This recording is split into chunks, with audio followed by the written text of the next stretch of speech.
এই মুহূৰ্তত আমি শিৱসাগৰ জিলাৰ খলগুৰিত আছো আৰু খলগুৰি অঞ্চলতো বানে এবাৰ সাংঘাতিক ধৰণে মানুহবিলাকৰ যিবিলাক ঘৰ দুৱাৰ আছিল সেইবিলাক সব উটুৱাই লৈ গ'ল। আপোনালোকে নিশ্চয় লক্ষ্য কৰিছে। এই খুৰীগৰাকী ঘৰলৈ আহিছো, তেওঁৰ ঘৰ অৱস্থা চাওক।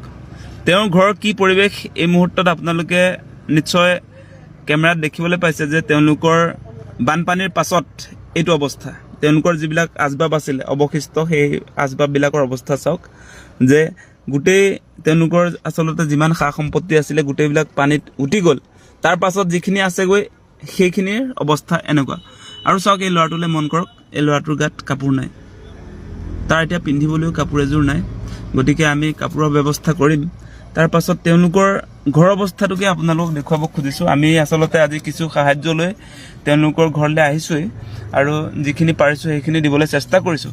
এতিয়া আমি মূল কথাটো ক'বলৈ আহিছোঁ যে আজি যি প্ৰলয়ংকাৰী বানে গোটেই শিৱসাগৰ, চৰাইদেউ, যোৰহাট, শিৱসাগৰলৈকে যিটো এটা পৰিৱেশৰ সৃষ্টি কৰিলে সেইটো আচলতে কেৱল বান বুলি ক'লে নহ'ব, সেইটো আচলতে মহাপ্ৰলয়। এই প্ৰলয়ে সাংঘাতিক ধৰণে এবাৰ ক্ষতি কৰিলে, আপোনালোকে নিশ্চয় লক্ষ্য কৰিলে। আৰু এই যে আপোনাৰ এই খুৰীহঁতৰ যিটো পৰিয়াল, এই পৰিয়ালৰ অৱস্থা চাওক। তেওঁলোকে আজি 25 দিনৰ পাছত ঘৰলৈ উভতি আহিছে। উভতি অহাৰ পাছত আজি ঘৰটোৰ অৱস্থা এইটো।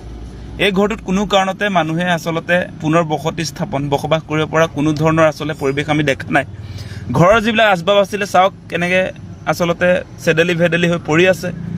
খুব বেছি দুখ লাগে আচলতে যে এই মানুহবিলাকৰ গাত আচলতে একো দুখ নাছিল। পূৰ্বে এনেকুৱা কোনো ধৰণৰ বানপানীৰ সন্মুখীনো হোৱা নাছিলে। আৰু এইবাৰ যি বানপানী আহিলে আপোনালোকে নিশ্চয় দেখিছে। এয়া লাহে লাহে সকলোৱে বুজি পাইছে যে প্ৰাকৃতিক দুৰ্যোগ নহয়, এই বানপানী মানৱ সৃষ্ট।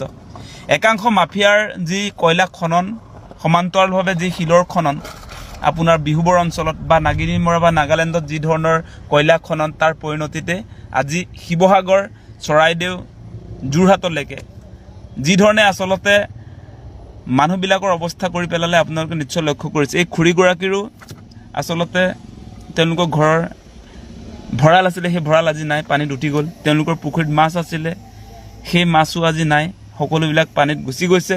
তেওঁলোকৰ আচলতে যি সা সম্পত্তি আছিলে গোটেইবিলাক আচলতে পানীত উটি গ'ল।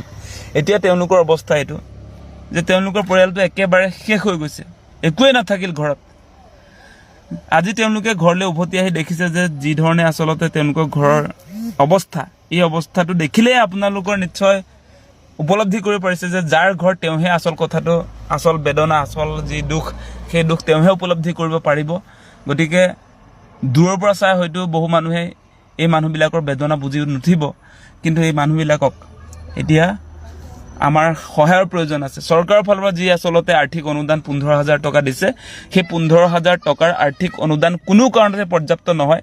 সেইকাৰণে আমি কৈ আছোঁ আৰম্ভণিৰ পৰাই যে সেই যিসকল পৰিয়াল যাৰ ঘৰ ইতিমধ্যে শেষ হৈ গৈছে, খতম হৈ গৈছে, তেওঁলোকৰ প্ৰতিটো পৰিয়ালক অতি কমেও 10 লাখ টকাৰ আৰ্থিক অনুদান দিব লাগে, যাতে এই পৰিয়ালবিলাকে তেওঁলোকৰ যিবিলাক আচলতে সা সম্পত্তি লোকচান হৈছে, বিশেষকৈ ঘৰ এটা বনাবৰ কাৰণেও কিমান টকাৰ খৰচ হয় আপোনালোকে নিশ্চয় জানে। তেওঁলোকে এই দুবছৰ আচলতে এই বছৰটো খেতি বাতি নকৰিলেই, কৰিব নোৱাৰিলেই, এতিয়া তেওঁলোকৰ খাবলৈও একো নাই। গতিকে তেওঁলোকে কেনেকৈ চলিব? এই বছৰ যি আচলতে ধান তেওঁলোকৰ ভঁৰালত আছিলে সেইবিলাকতো পানীত গুচি গ'ল, আৰু বাকী এইবাৰ তেওঁলোকে খেতিও কৰিব নোৱাৰিলে। অহা বছৰ কি খাব? গতিকে সেই কথা বতৰাবিলাক আছে। ঘৰৰ পৰিৱেশটো চালে আপোনালোকে বুজি উঠিব যে এই পৰিয়ালটোক 10 লাখ টকাৰ প্ৰয়োজন আছে নে নাই, নে 15,000 টকা দিব। 15,000ত তেওঁলোকে কেইদিন চলিব? খুব বেছি 2 মাহ চলিব। তাৰ পাছত এই পৰিয়ালবিলাক কেনেকৈ চলিব? সেই